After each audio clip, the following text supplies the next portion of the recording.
wabarakatuh. Waalaikumsalam warahmatullahi wabarakatuh. Apa kabar hari ini? Alhamdulillah luar biasa. Allahu Akbar. Hadir semua? Alhamdulillah. Siapa yang tidak hadir? Najwa berapa deh? Dispen apa? Oke. Hari ini kita akan ngebahas materi tentang kesehatan reproduksi, ya. Cash Pro.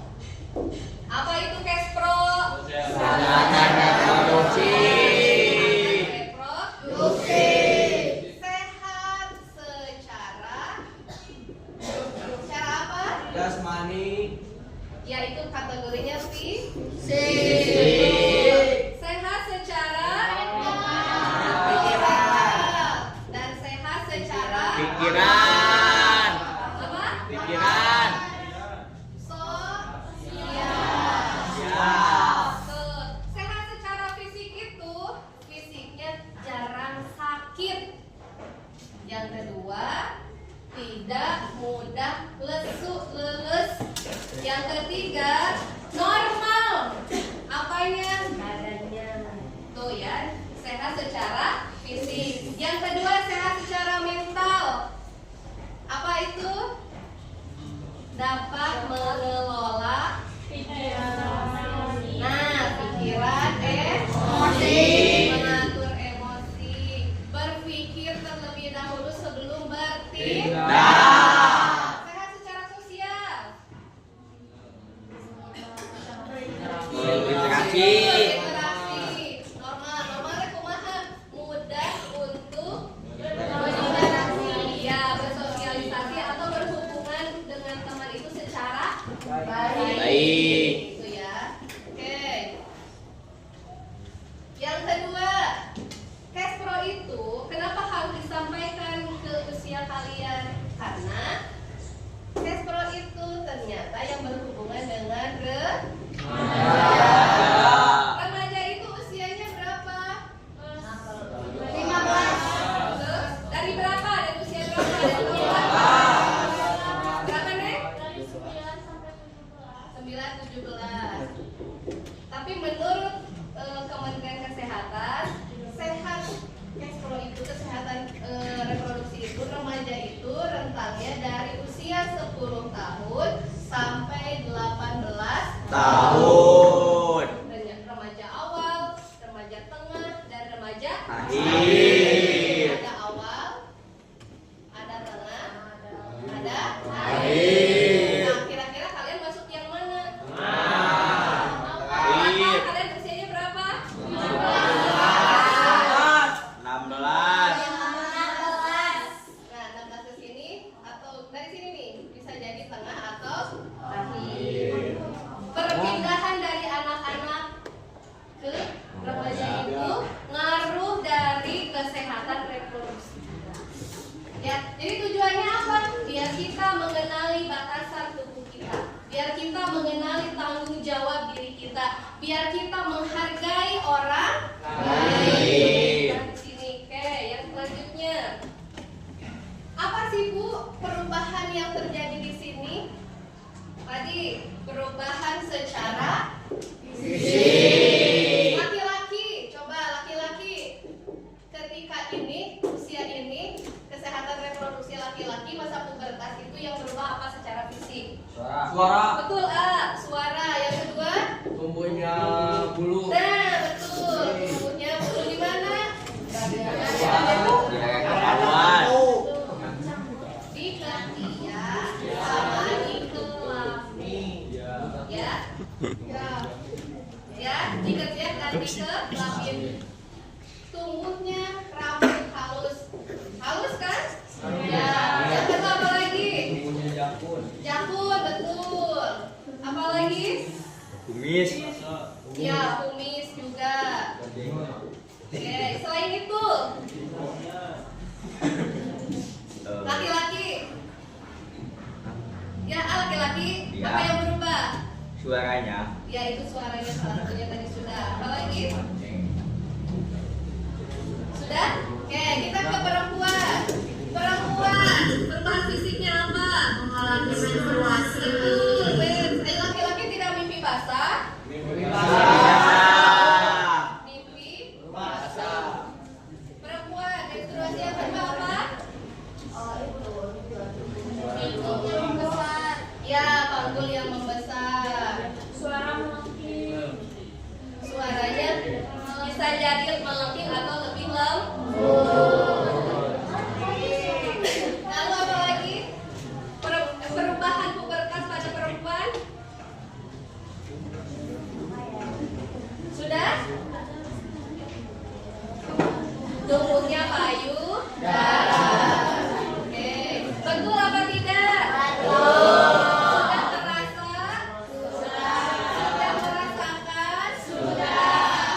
18 tahun. Jadi kalau ada jerawat, memang mengganggu rasa percaya Diri. Kan ke diri sendiri bahwa jerawat itu munculnya karena memang hormon kita sedang seperti itu, sedang tidak baik-baik saja. Gak usah diapa-apain, biarkan keluar. Gitu ya, yang pertama. Yang kedua, mood swing. Tahu mood swing? Tiba-tiba marah gak jelas, tiba-tiba nangis, sedih. Apalagi? Kecewa berlebih, padahal hal yang sepele. Ketika perempuan menstruasi, seperti cuaca kebawa udah sakit, ya, tiba-tiba temen ngoleh, padahal be aja. Mau haid, biasanya moodnya berubah. Setelahnya juga kadang berubah. Apa yang harus kita siasati ketika ada perubahan hormon? Yang pertama, makan makanan yang bergizi dan seimbang. Ya, sayuran, buah-buahan, daging, telur. Yang kedua, istirahat yang cukup. Tidur berarti yang berhubungan dengan tidur, bukan berarti tidur di kelas, tapi tidur di rumah. Jam berapa? 9. Paling malam jam 10. Tidak boleh sering-sering bergadang. Itu ya, karena akan merubah mood kalian. Yang ketiga, olahraga. Kalau tidak bisa olahraga, ya minimal gerak. Ya, cium jalan-jalan. Gak apa-apa, karena itu akan merubah suasana mood kalian menjadi lebih Baik. Oke. Ternyata kesehatan reproduksi ini itu agar kita dapat menjaga diri kita, membatasi diri kita dari sesuatu yang tidak nyaman untuk diri kita. Nah, salah satunya ini, ya. Kita harus tahu ternyata bagian tubuh manusia itu, bagian tubuh kita itu ada yang boleh disentuh dan ada yang tidak boleh disentuh. Boleh disentuh sama versus tidak boleh disentuh. Oke, kita bagi dari 3 zona. 1, zona merah. Artinya zona bahaya. Sama sekali tidak boleh disentuh kecuali sama diri sendiri. Tapi itu juga hanya untuk keperluan pribadi seperti mandi.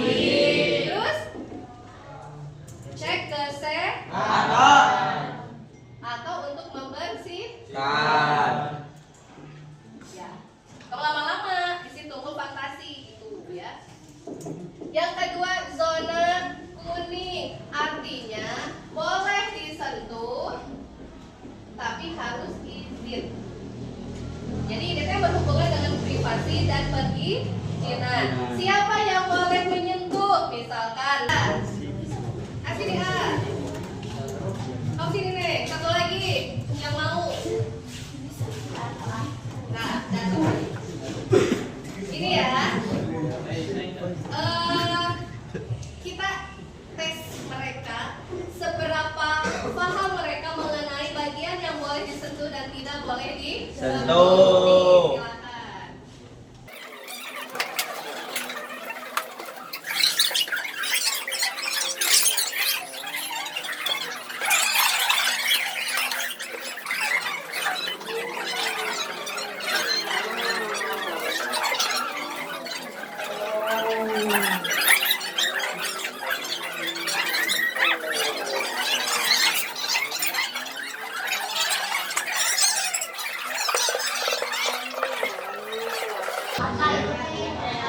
Mau dijelasin? Sudah habis?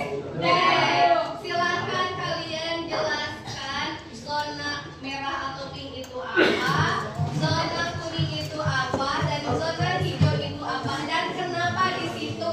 Kok kenapa boleh? Pertama mulai dari yang hijau dulu tuh ya. Ya, ya boleh, boleh. Ini apa aja? Jadi yang hijau ini boleh disentuh ya. Jadi kalau perlu izin seperti tangan dan kaki.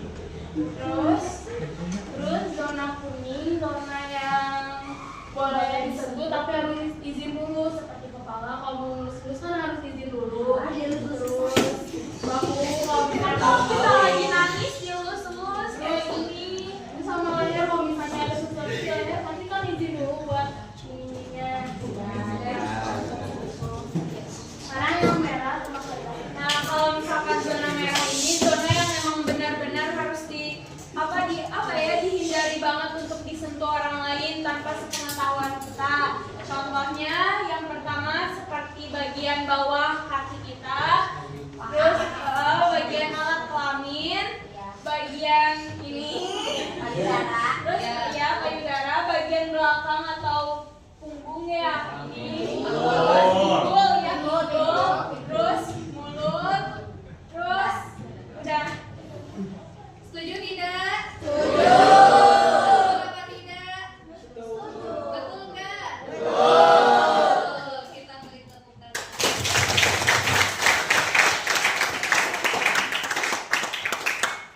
Ya, betul sekali ya.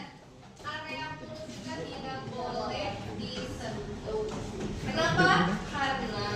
Karena itu bagian dari Privasi. privasi. Boleh izin nggak? Tidak. Tidak.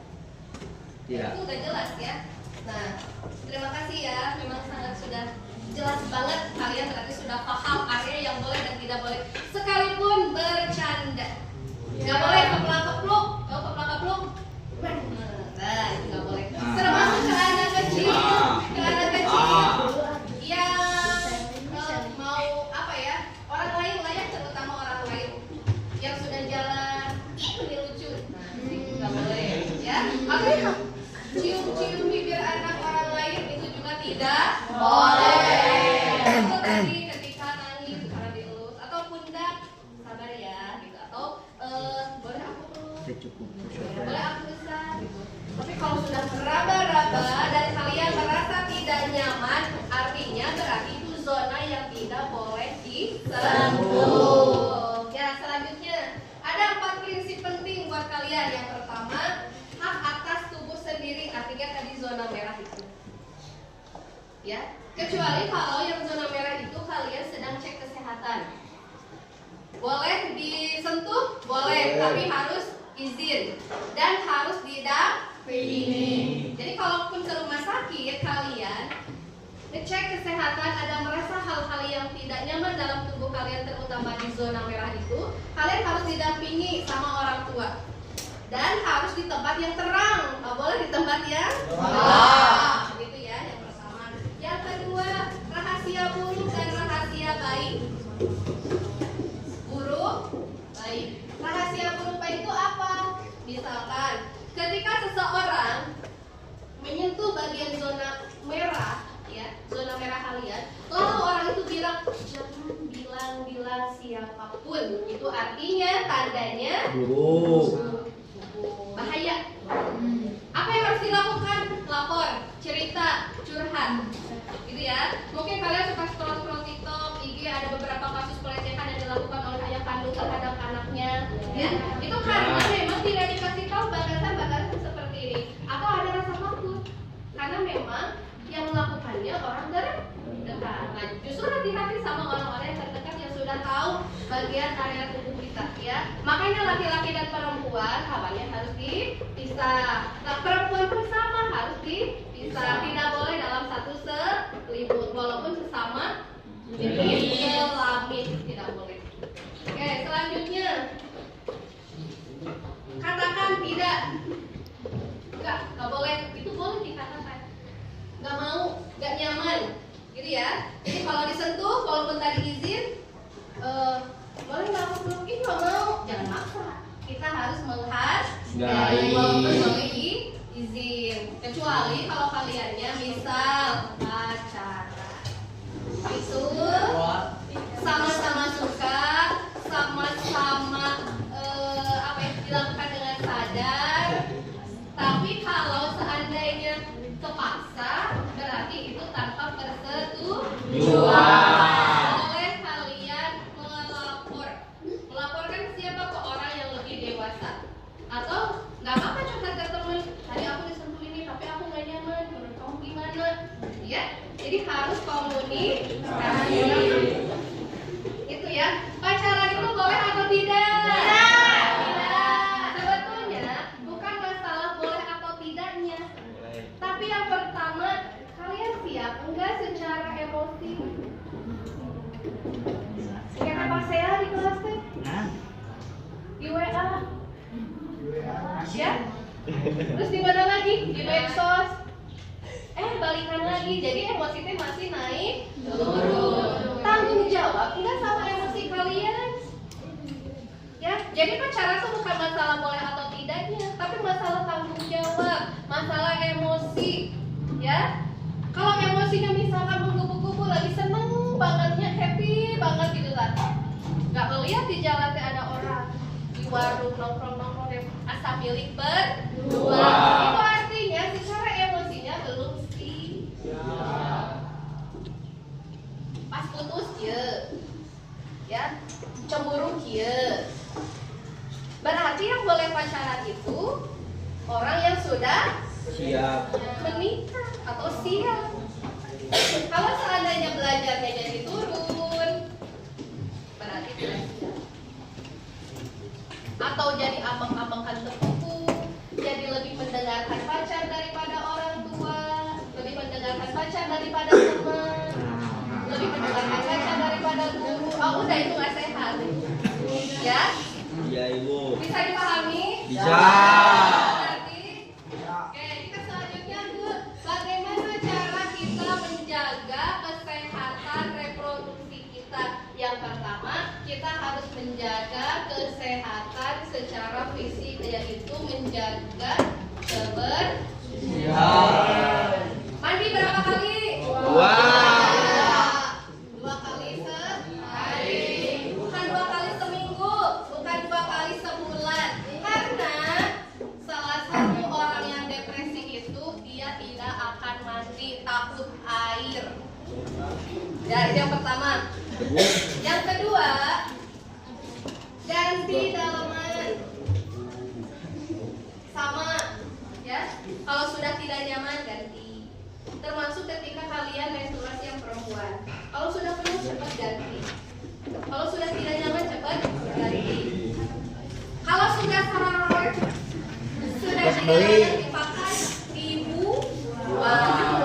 Jadi jangan sampai kerudung denai, arti dalaman, soek, ya, sudah tidak layak dipakai, buang. Gitu ya, Neng? Terus ke Kantor. Selanjutnya, tadi makan dan olahraga. Kalian perlu makan, kalian perlu olahraga, kalian perlu istirahat. Jauhi narkoba, jauhi pornografi, jauhi tontonan-tontonan yang negatif. Gitu ya. Kenapa? Karena pada saat otak kita baik-baik saja, memori kita baik-baik saja, kita sering nonton hal-hal yang tidak baik, itu akan disimpan oleh memori kita. Diserap, simpan, ya. Terus kapan itu akan muncul? Ketika kita merasa terpuruk, merasa kecewa, sedih berlebih, atau depresi, atau cemas, maka perilaku-perilaku yang kita tonton yang negatif itu yang akan muncul. Nanti ini mau dibagiin sama ibu. Jadi yang bentuknya sendiri Waisa harus pindah dulu. Pindah ke sini pindah dulu Nah itu. Maju.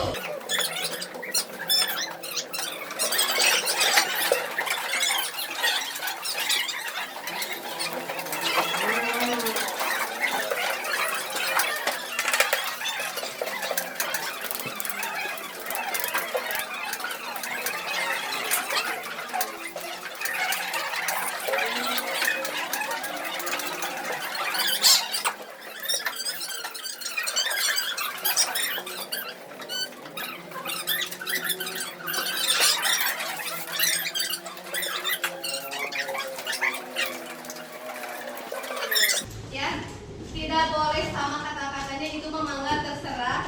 Tapi bukan berarti yang kiri harus ini, yang kanan harus itu, enggak ya. Mangga itu mah. Kalian mau ngobrol di hati sama teman kalian, kamu nulis itu, aku nulis ini, itu bebas ya. Setiap orang nulis satu kata, ya. Tulisannya nasi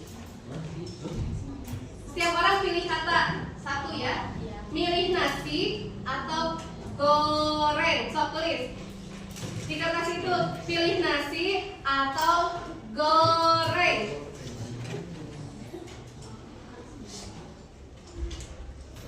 Sudah?